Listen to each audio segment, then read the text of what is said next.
Bretagne, on prévoit plutôt un peu plus de précipitations en moyenne l'hiver. Alors, ça dépend des scénarios de réchauffement et un peu moins l'été. En moyenne annuelle, il n'y aura pas, on ne s'attend pas beaucoup de variations dans la quantité de précipitations. Donc, on pourrait se dire, bon, tout va bien. Eh bien, ce n'est pas le cas. Il y a deux points qui sont intéressants. Enfin, un qui est souligné dans le rapport, c'est ce qu'on appelle les sécheresses météorologiques. Plutôt, là, on parle des événements extrêmes, c'est-à-dire la durée pendant laquelle il n'y a pas de précipitation.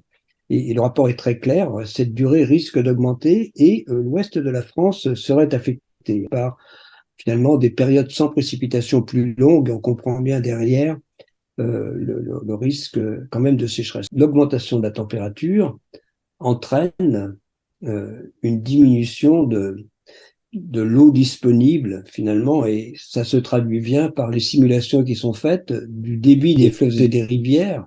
On peut avoir un débit des fleuves et des rivières qui pourrait diminuer de 10, 20, 30%. Bien, il ne faut pas oublier, quand on parle du cycle de l'eau, l'évaporation qui va s'accroître. Hein, donc c'est 5, 6, 7%, enfin normalement 7% par degré d'évaporation. Alors il y a à la fois l'évapotranspiration puis la végétation, hein, c'est un peu plus compliqué, mais et l'évaporation assez directe, par exemple une pièce d'eau. Hein, disons voilà, donc mais c'est tout cela qui fait que bien dans une région comme la Bretagne, il faut évidemment porter de l'attention à la disponibilité en eau.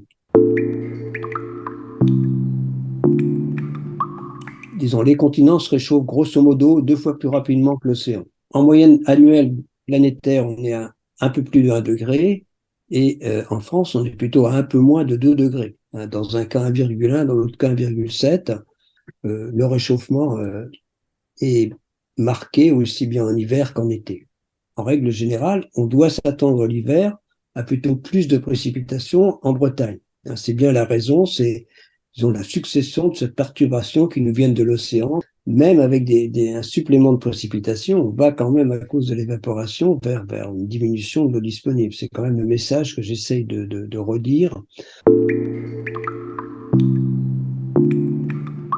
Ce sera plus facile pour les jeunes d'aujourd'hui de s'adapter à un réchauffement climatique, je dirais en tout cas à l'échelle planétaire, si celui-ci était limité à 1,5 degré plutôt qu'à 2 degrés. 1/10 de degré, ça comptait.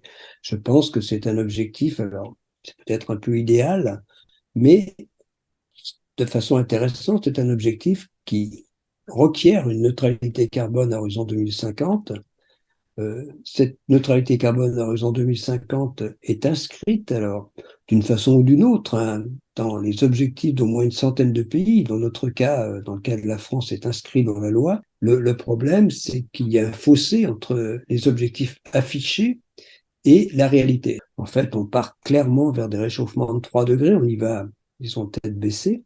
Il y a déjà un bout de chemin qui a été fait, mais il faudra diminuer presque de 5% des émissions d'ici 2030, et on voit bien que c'est loin d'être gagné. Bon, si on atteignait vraiment neutralité carbone en 2050, ce qui tient un peu du rêve, je ne le cache pas, nous pourrions y revenir disons, à long terme, en pompant du CO2 de l'atmosphère. Donc on voit bien le défi qui est devant nous pour finalement respecter les engagements de l'accord de Paris. C'est comme une épée de Damoclès sur les jeunes d'aujourd'hui. Et déjà, même à 3 degrés, ce serait très difficile. Donc, chaque dixième de degré compte. Moins on s'en éloignera, mieux ce sera pour chacun d'entre nous et bien sûr à l'échelle de la planète, dans beaucoup de régions extrêmement vulnérables.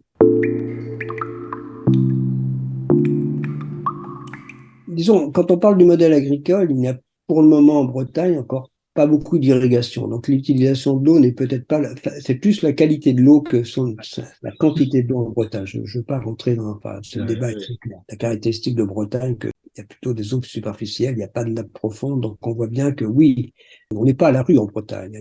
Voilà, mais il faut vraiment faire attention, et ce sera de plus en plus le cas, à notre utilisation de l'eau.